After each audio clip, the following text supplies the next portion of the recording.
Hello everyone, আসসালামু আলাইকুম। কেমন আছেন সবাই? আশা করি ভালো আছেন। আলহামদুলিল্লাহ আমরাও ভালো আছি। শুভ সকাল সবাইকে। আজকে শীতের কুয়াশা ভরা সকালটা এত ভালো লাগছিল কি বলবো, তাই তোমাদের সাথে শেয়ার করতে চলে আসলাম। দেখতেই পাচ্ছ আজকে ঠান্ডার পরিমাণটা অনেক বেশি ছিল। এখন কিন্তু ভোর 7টা, কিন্তু দেখে মনে হয় অনেক ভোরবেলা, কিন্তু 7টা বাজে, কিন্তু এখানের থেকে এই পাশ থেকে ওই পাশের কিছু দেখা যাচ্ছে না, এত পরিমাণ কুয়াশা পড়েছে। দেখতেই পাচ্ছ কুয়াশা ভরা সকালটা কিন্তু আজ তোমাদের সাথে শেয়ার না করে আমি একদম থাকতেই পারলাম না। আর দেখতেই পাচ্ছ এটা হলো সেই খেজুর গাছ। আর খেজুর গাছের নিচে এসে দেখি খেজুর গাছের রস যে ভাইয়ারা পাতে ওনারা কিন্তু টাঙ্কিটা খুলে নিয়ে চলে গেছে। এখন কিন্তু গাছ থেকে টিপ টিপ টিপ টিপ করে রস পড়ছে। ছোটোবেলা কিন্তু অনেক এভাবে গাছের নিচে দাঁড়িয়ে দাঁড়িয়ে হাত দিয়ে রস নিয়ে পরে খেতাম। এখন তো বড় হয়ে গেছি, এখন আর এগুলো চলে না। আর দেখিয়ে দিচ্ছি আজকে শীত ভরা সকালটা যে কি ভালো লাগছিল, মানে শীতের প্রথম দিক দিয়ে এত পরিমাণ কুয়াশা পড়ছিল, তাহলে ভাবুন শীতের বেড়ে গেলে কত পরিমাণ কুয়াশা পড়বে। এখানে কিন্তু আপনাদের কিন্তু অলরেডি আমি অনেকটি খেজুর গাছ দেখিয়ে দিয়েছি। আর এই যে খেজুর গাছগুলো ওই পাশেও কিন্তু অনেকগুলো আছে, কিন্তু দেখা যাচ্ছে না।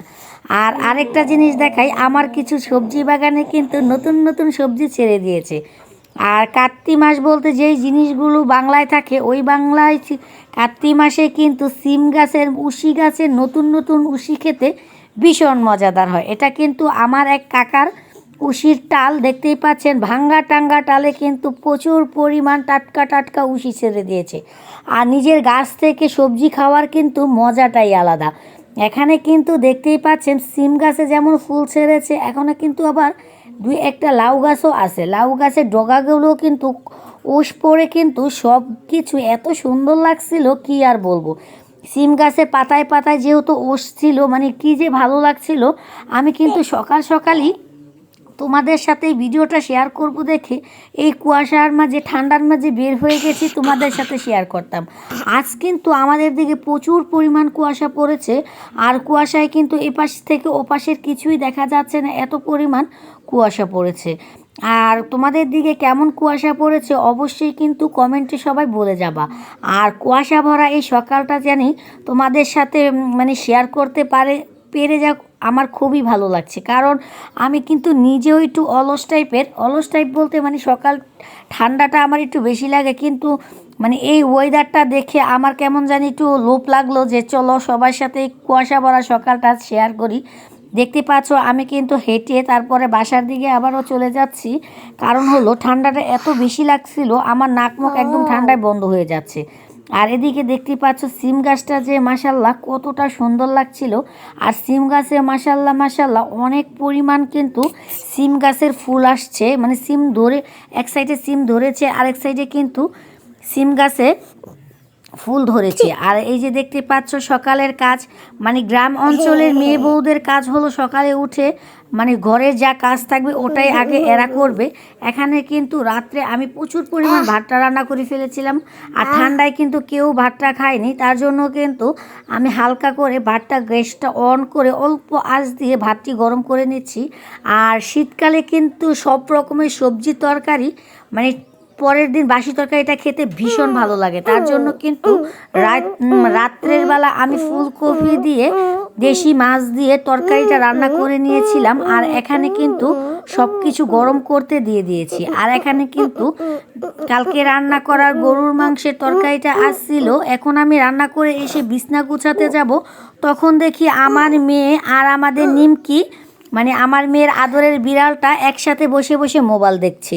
কারণ এই নিমকি আমার মেয়ে যা করবে উনি তাই করবে, ওনার যা করতে ভালো লাগে আমার মেয়েরও তা করতে ভালো লাগে। একসাথেই কিন্তু ঘুম থেকে উঠে এনারা মোবাইল দেখতে বসে গেছে। আমি জিজ্ঞাসা করছি কী করছো, এনারা বলছে মোবাইল দেখছি। আবার নিমকিকে বলার সাথে সাথে নিমকি কিন্তু হাত দিয়ে মোবাইলটাকে চাপ দিচ্ছে। আমার মেয়ে বলছে হাত দিয়ে মোবাইলটা পাল্টাও, এ কিন্তু মোবাইল দিয়ে হাতটা পাল্টাচ্ছে।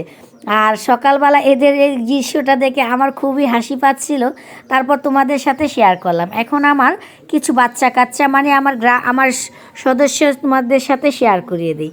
এটা হলো আমার মুরগি। আমি কিছু দেশি মুরগি পালন করি, কারণ গ্রাম অঞ্চলে কিন্তু সবাই টুকটাক মুরগি পালন করে। এই পাশে কিন্তু আমার আব্বার বাসার নিচেই কিন্তু আমরা মুরগির ঘরটা বানিয়েছি, কারণ মুরগির ঘরের ভিডিও কিন্তু আমার ভিডিওতে দেওয়া আছে। এখন কিন্তু দেখতেই পাচ্ছ সকাল সকাল কিন্তু আমি মুরগিগুলো ছাড়তে যাচ্ছিলাম, দেখছি তলাটাও এমনভাবে লক লেগে গেছে, মানে শীতে মনে হয় তালাটাও লক লেগে গেছে।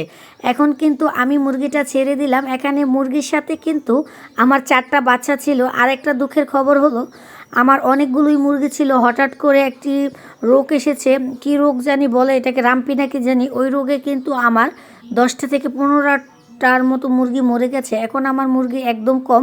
আমি যে কয়টা আছে আলহামদুলিল্লাহ আল্লাহ পাকের কাছে শুকরিয়া আদায় করি।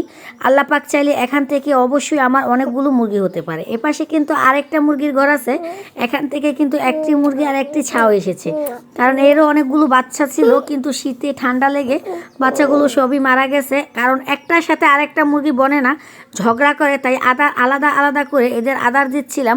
তার উপর কিন্তু একটার সাথে আরেকটা বনে না, মুরগিগুলো কিন্তু একটাকে আরেকটা আদার খেতে দেয় না। মানে আমার যা ছিল আজকের এই শুভ সকালে তোমাদের সাথে সেটা শেয়ার করলাম। অবশ্যই কিন্তু কমেন্টে বলে যাবা আজকের আমার এই ভিডিওটা তোমাদের কেমন লাগলো। আর গ্রাম অঞ্চলে কিন্তু আমাদের মেয়ে বউদের কাজই হলো কিছু মুরগি পালন করব, কিছু হাঁস পালন করব। হাঁসটা যেহেতু তোমাদের ভাইয়া পছন্দ করে না, মুরগি পালাটা পছন্দ করে না, আমি একটু জিদ করার কারণে কিন্তু উনি আমাকে মুরগি পালার পারমিশনটা দিয়েছে। কারণ কেননা আমার মুরগিগুলো পালতে অনেক ভালো লাগে। আর এই গলাচিলা মুরগিটা কিন্তু আলহামদুলিল্লাহ আমার খুবই পছন্দের মুরগি। তোমরা সবাই কেমন দেখলে সবাই কিন্তু অবশ্যই কমেন্টে বলবে। আর আমাদের ভিডিওটা যদি তোমাদের ভালো লাগে আমার চ্যানেলটাকে সাবস্ক্রাইব করে দিবে, পাশে থাকা বেল বাটনটি বাজিয়ে নতুন নতুন ভিডিও পেতে আমাদের সাথেই থাকবে। আল্লাহ হাফেজ।